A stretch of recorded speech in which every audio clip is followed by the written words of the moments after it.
Hi අලුනේ ඉතින් ඔයාලව අදත් මගේ channel එකට ආදරෙන් පිළිගන්නවා. ඉතින් අද වීඩියෝ එකකින් අපි කතා කරන්නේ ඔළුව කසන එක ගැන. ඔයාලා දන්නවනේ ඔළුව කසන එක ගොඩක් අයට තියෙනවා. හැමෝම හිතන්නේ හැමෝටම වගේ තියෙන ප්‍රශ්නයක්. කොච්චර පිරිසිදු වුණත් කොච්චර ඔළුව සේදුවත් අපේ ඔළුව හරියටම කසන්න පුළුවන්. ඉතින් මේකට හේතු ගොඩාක් තියෙනවා. එකක් තමයි අපේ ඇඟට අවශ්‍ය වතුර ප්‍රමාණය නැතිවීම. ඒ කියන්නේ ඔයාගේ ඇඟට ඕන කරන ප්‍රමාණයට වතුර බොන්න නැති එක. ඔයාට පුළුවන් ඔයාගේ ඔළුව කසන එක වතුර හා සම්බන්ධද කියලා බලන්න.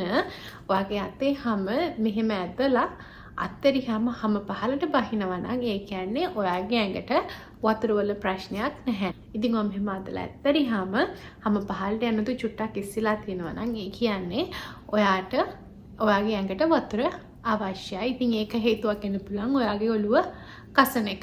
ඉතින් අනිත් දේ තමයි පරිසර දූෂණය. අපි ගොඩාක් වෙලාවට එළිය යනවා. හැමෝටම ඉතින් වාහන නැහැනේ. ඒ නිසා ගොඩාක් වෙලාවට අපි පයින් යන්න පුළුවන්, බස් එකේ යන්න පුළුවන්, බයිසිකල් වල යනවා. ඉතින් අර එළියේ තියෙන දූවිලි නිසා අපේ ඔළුවට හක්කාලා කසන පටන් ගන්න පුළුවන්. ඉතින් අනිත් දේ තමයි ඔයා වැරදි ප්‍රොඩක්ට් ඔයාගේ කොණ්ඩේට නැත්නම් ඔයාගේ ඔළුවට යූස් කරන එක. ඒ කියන්නේ අපි ටීවී එකේ දකින ෂැම්පූ එක ලස්සනයි, සුවඳයි. ඒකට අපි ගෙදර අරන් ඉවිල්ලා යූස් කරනවා. ඉතින් ඒක හරියන්නේ නැහැ. අපේ කොණ්ඩේට හැම ෂැම්පූ එකක්ම හරියන්නේ නැහැ. ඔයාගේ කොණ්ඩේට හරියන ෂැම්පූ එකක් තියෙනවා.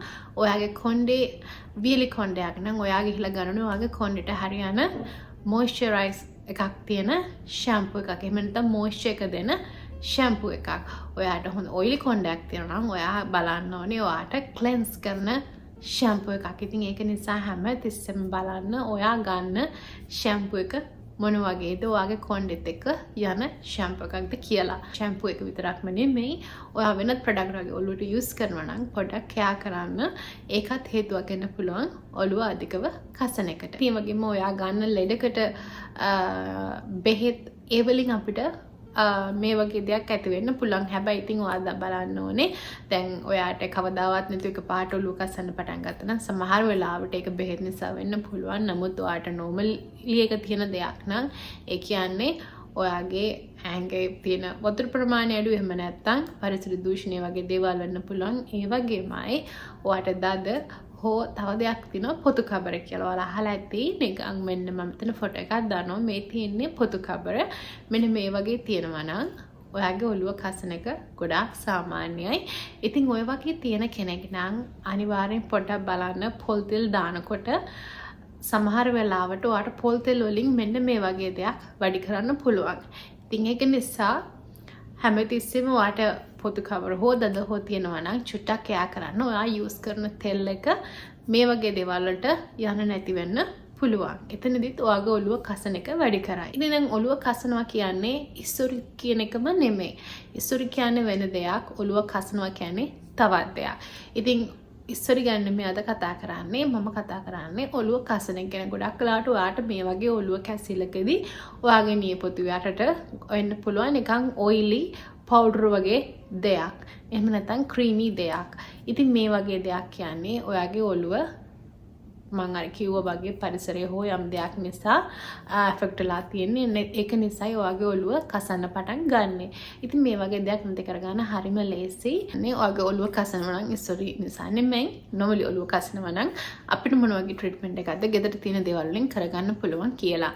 මේ ට්‍රීට්මන්ට් එක දැම්මට පස්සේ ඔයාට තේරෙයි ඔයාගේ ඔළුව කසන එක කෙලින්ම නැති වෙලා යනවා. ඉතින් දැන් බලමු මම මේක කොහොමද හදාගන්නේ කියලා. මම මෙතන අරගත්ත කොමාරිකා මේස හැඳි 4යි. දෙහි ගෙඩිය කියුෂ මේස හැඳි 2යි.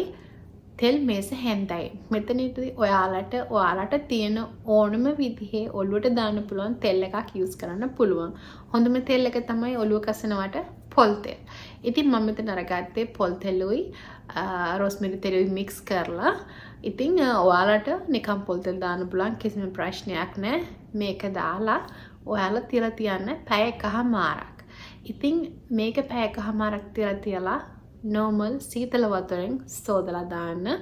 හැබැයි ඔයාගේ ඔළුවේ දද එහෙම නැත්නම් මේ පොතු කබර වගේ දෙයක් තියෙනවා නම් විනාඩි 20කට වැඩිය තියන්න යන්න එපා.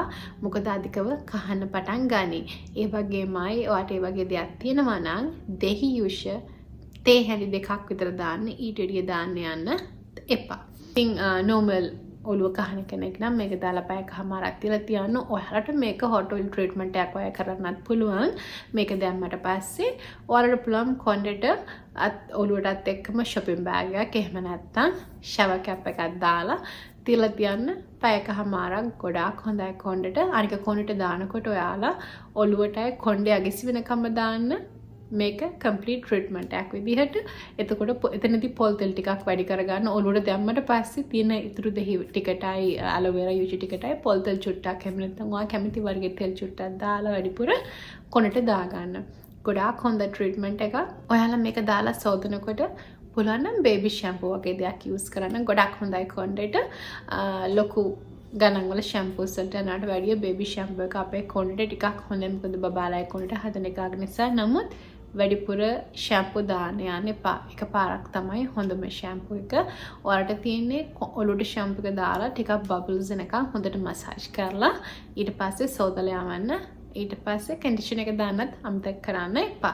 ඉතින් ඔයාලා මේ treatment එක කරලා බලන්න. හොඳට මොළුව කසන කෙනෙක් නම් අනිවාර්යෙන් මේක ඔයාලට වැඩ කරනවා. පුළුවන් හදලා සතියක් දෙන්න fridge එකේ. එළියේ නෙමෙයි fridge එකේ තියන්න. මොකද මේකේ aloe vera දාලා තියෙන්නේ අපි. එහෙම නැත්නම් අර fresh comarica ටක් ගාලා bacteria හැදෙන්න පුළුවන්. ඉතින් ඒක නිසා මේක fridge එකේ තියලා සතියක් ඇතුළත use කරන්න ඊට වඩා තියන්න යන්න එපා.